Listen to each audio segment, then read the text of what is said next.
I wanted to talk a little bit about slurring in hornpipes for the fiddle players, because hornpipes can be quite awkward.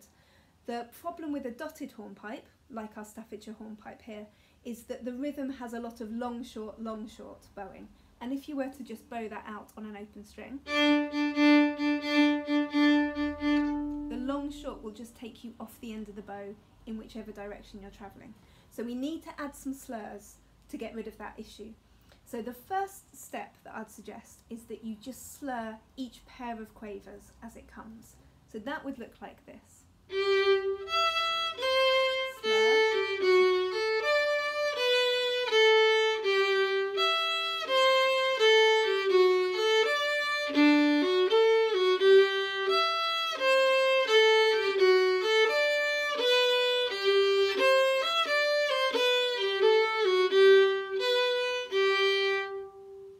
So effectively my bow is moving in crotchets, but it just gets rid of the issue of falling off the end of the bow. It's not the most exciting bowing pattern, and it can make the tune sound a little bit relentless, that you're just kind of soaring away. But as a first step, it's a really good place to start. The B section would have the same idea. The only thing to watch out for is in the second bar. Here you've got a triplet, so it's 3 notes in a bow. But the bowing still keeps that crotchet rhythm. So the B section would look like this.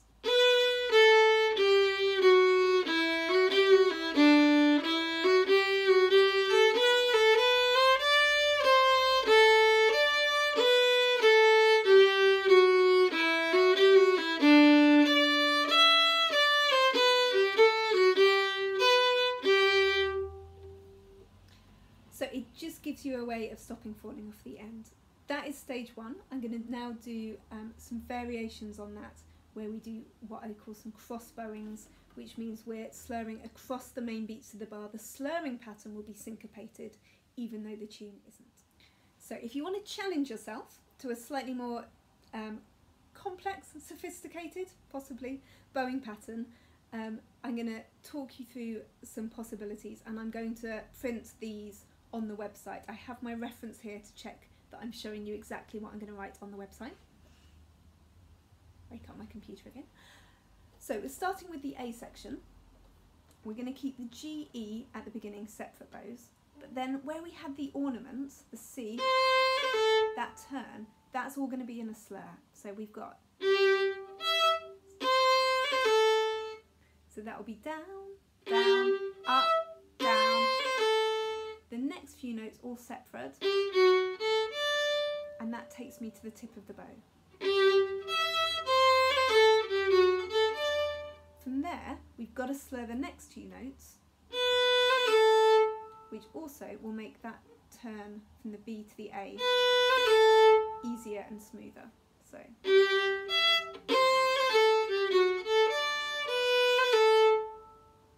Whenever you work your way one way, you've then got to work your way back the other way. The second phrase starts out the same.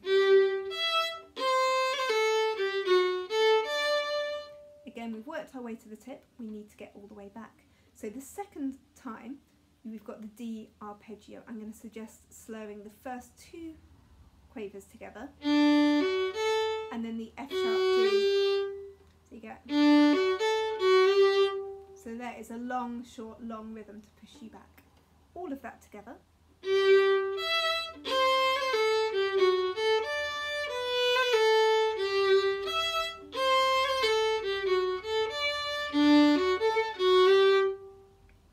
Takes you back to the heel.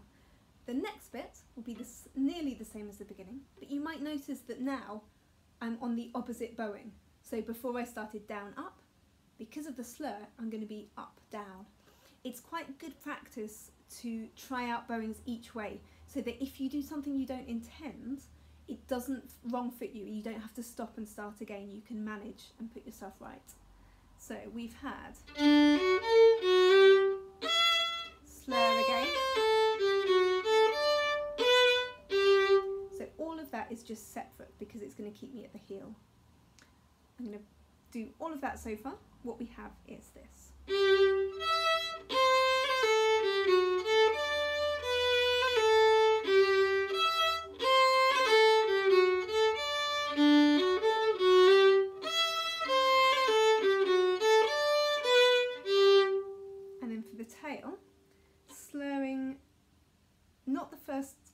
3 notes, but the 3 after that, and then,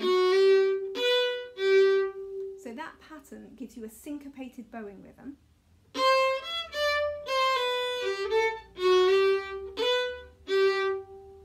Again, pushing you towards the heel. So that's the little bit that tends to wrong foot people sometimes. It can feel a little awkward at first, but this pattern of 3 separate notes, 3 slurs, is quite useful. It comes up in reels sometimes. And then you're ready to start again at the heel. So the whole of the A music will look like this.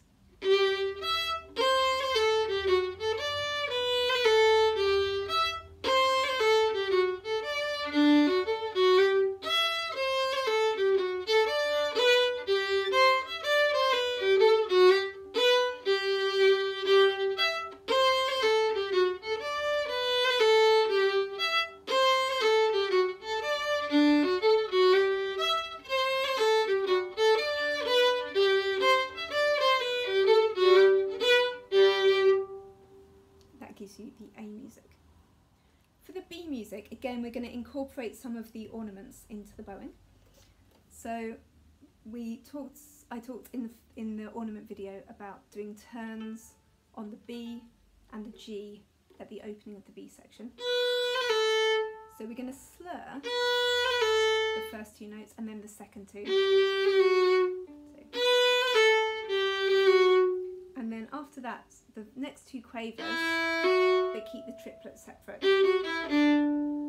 So then you've got a very smooth section followed by a very rhythmic separate bow section, which I think sounds nice.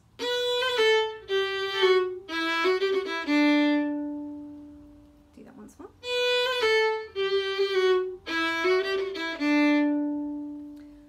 The scale up then, sorry, my computer keeps turning off. There we go, it's woken up again. We're going to start with a slur going up the scale, and then this next bit of scale is like the tail. We've got the first 3 notes separate, and then the next 3 notes slurred, 1 separate, 2 slurred. It's going to look like this.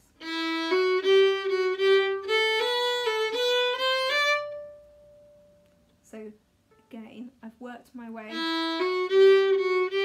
back, and then the C-A in 1 slur. So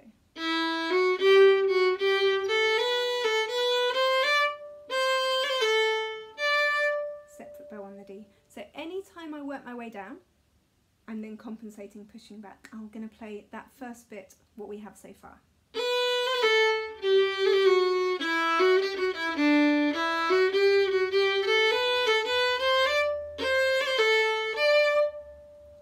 Your third phrase will be the same as the first.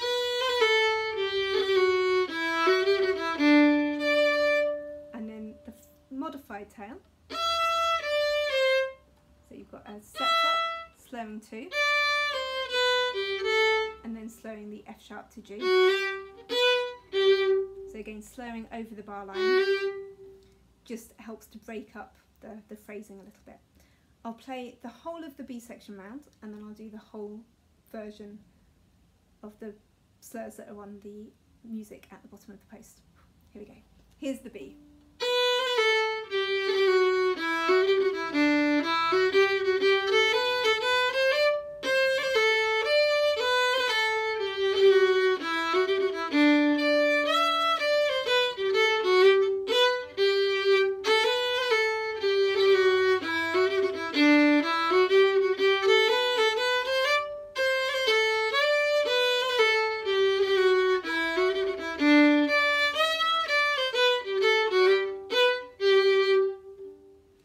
So here's the full version of Staffordshire Hornpipe with the suggested ornaments and slurs at a medium kind of a speed. Here we go.